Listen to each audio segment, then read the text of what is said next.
Hi, welcome back to All Things Homeopathy. I'm Dr. Larry Malerba, and this is part 1 of my discussion about homeopathic dosing.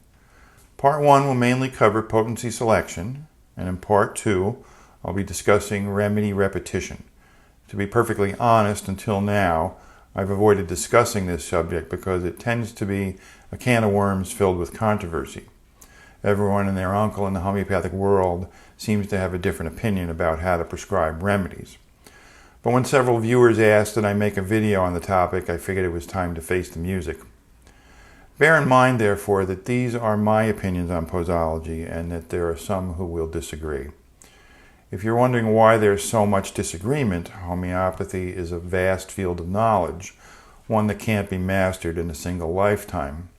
Historically speaking, the development of homeopathic understanding has been intentionally disrupted and resisted by mainstream medical influences in numerous ways. So although it's been around for more than 200 years, for these reasons, homeopathy is still in its relative infancy.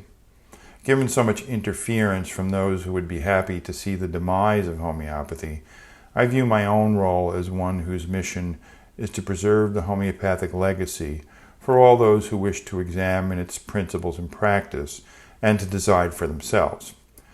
Okay, I'm going to present some basic principles that most will agree with, but also some of my own ideas which may not meet the approval of some.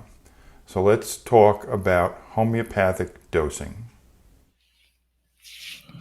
Let's begin by defining some terms. Potency is essentially the homeopathic counterpart of conventional medical dosage. Potency defines the strength of a remedy. In regular medicine, we say that the dose of aspirin is 81 milligrams. In homeopathy, we say that the potency of the pulsatilla globule is 30x. This should not be confused with potentization, which is the process of dilution and succussion by which remedy potencies are made. Now, there are several potency scales in homeopathy. We have the decimal scale potencies, which are diluted by a factor of 10 and are designated with an X. Common potencies include 3x, 6x, 12x, and 30x. The centesimal scale potencies are diluted by a factor of 100 and designated with a C or an M. Common potencies include 6C, 30C, 200C, and 1M, which is the same as 1000C, and 10M, which is 10,000C. A third scale, the 50 millesimal potencies, are diluted by an initial factor of 50,000 and are known as Q or LM potencies. They're Hahnemann's final contribution to homeopathy, as documented in the 6th edition of his Organon. One important difference is that the LM potencies are administered in liquid form and require a greater degree of patient education and supervision, while the other potencies can be administered in either solid or liquid form. Another more recently developed scale is the Fibonacci or F series, which is a series of centesimal potencies corresponding to the Fibonacci sequence. Thus we have 3C, 5C, 8C, 13C, 21C, and so on. In all cases, the further up the scale we go, the more diluted the remedy is, and paradoxically, the stronger the remedy is. We could fill an entire textbook about all the subtle differences between the remedy potencies and scales and how they're made, but that's not the subject of this video. In my practice, I've used mostly the decimal and centesimal potencies with the occasional use of some LM potencies. Honestly, I've found the original 2 potency scales to be perfectly adequate. They've rarely let me down, if ever. Herein lies one of our homeopathic controversies, with some arguing for one scale as superior to another, and so on. Okay, so that's potency. Now let's turn to posology. Okay, so some include potency selection under the topic of posology. For my purposes here, I'm going to keep potency selection separate from posology. And I will define posology as the manner, timing, and frequency by which remedies are administered. In practical terms, that means that we first gather the patient's information, then we analyze the case, then we choose a remedy, then choose a potency, and then finally we decide how and when to administer the remedy. That last part is the posology part. Remedies can be administered in a variety of forms, including tablets, globules, powders, and liquids. Therefore, posology, in essence, is the form of the remedy administered plus the timing and frequency of the dosing. And this constitutes one of the most contentious topics in homeopathy. Principles of posology vary widely among practitioners and across geographic regions. At this juncture, I think it's important to remind you of a point that I've made in previous episodes, and that is that homeopathy is a stimulus-response form of energy medicine. A well-chosen remedy will stimulate the vital force into action, after which time must be allowed for that response to unfold. A proper evaluation can be made only after adequate time has been given for the remedy to act. Homeopathic posology, therefore, is completely different from allopathic posology because remedies are literally nothing like conventional drugs. And yet, when consumers and practitioners first discover homeopathy, many think that they can apply allopathic thinking to homeopathic prescribing. They think that they can mix and match remedies like they do with pharmaceutical drugs, as if it's okay to take them together daily or even multiple times a day without ever stopping to evaluate the vital force's response to the remedy. The bottom line is that multiple remedies or stronger or more frequent doses are not necessarily superior to a single dose of a well-chosen remedy. It's this type of uninformed misuse of homeopathy that leads to all sorts of misunderstanding and problems. It's just not possible to expect positive outcomes when one applies allopathic thinking to homeopathic prescribing. Now let's recall our basic homeopathic principles. Good homeopathic prescribing involves the administration of the single medicine in the minimum dose needed to elicit a healing response. More is not necessarily better, stronger doses are not necessarily better, and more frequent doses are not necessarily better. It's also true that quantity in homeopathy is almost irrelevant. The number of pills administered in a single dose makes little difference. It's the quality of the dose that counts, not the quantity. By quality, I mean the potency of a particular remedy. This brings to mind the silly publicity stunts staged about 20 years ago by various skeptic organizations. Skeptics are scientific fundamentalists whose mission is to debunk what they delusionally call pseudoscience, and homeopathy has always been one of their favorite targets. On multiple occasions, skeptics tried to mock homeopathy by publicly attempting to overdose on remedies. They thought that this would be impossible because they believed that homeopathic remedies are just placebos. Of course, by consuming large numbers of homeopathic globules simultaneously, they demonstrated their complete lack of understanding of homeopathic pharmacy.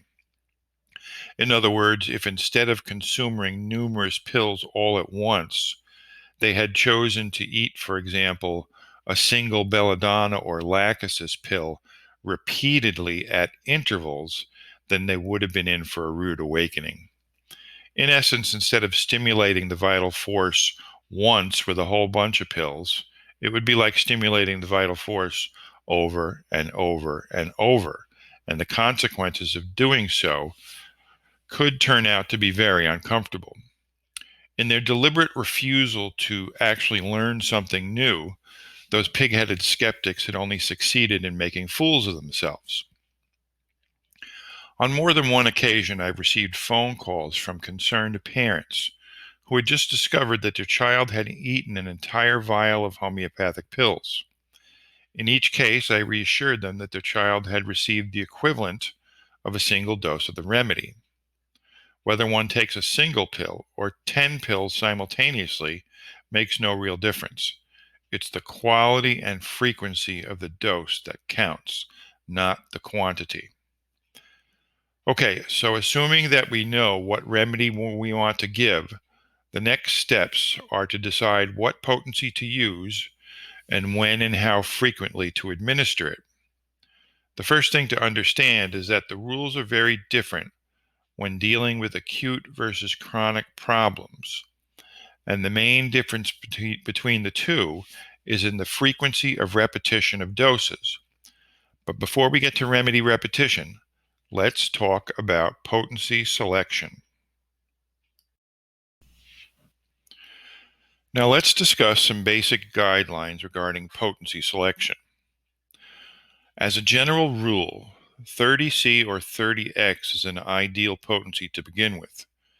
This applies to both acute and chronic conditions.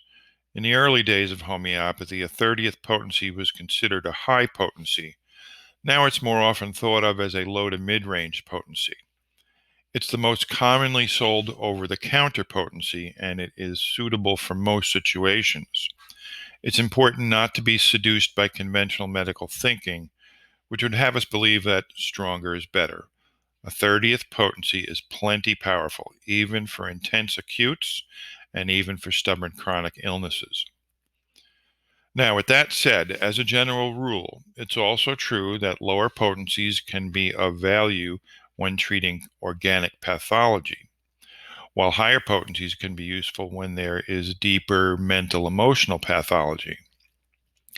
By organic pathology, I mean conditions that have materialized on the physical plane. This would include things like bony growths, gallstones, or tumors.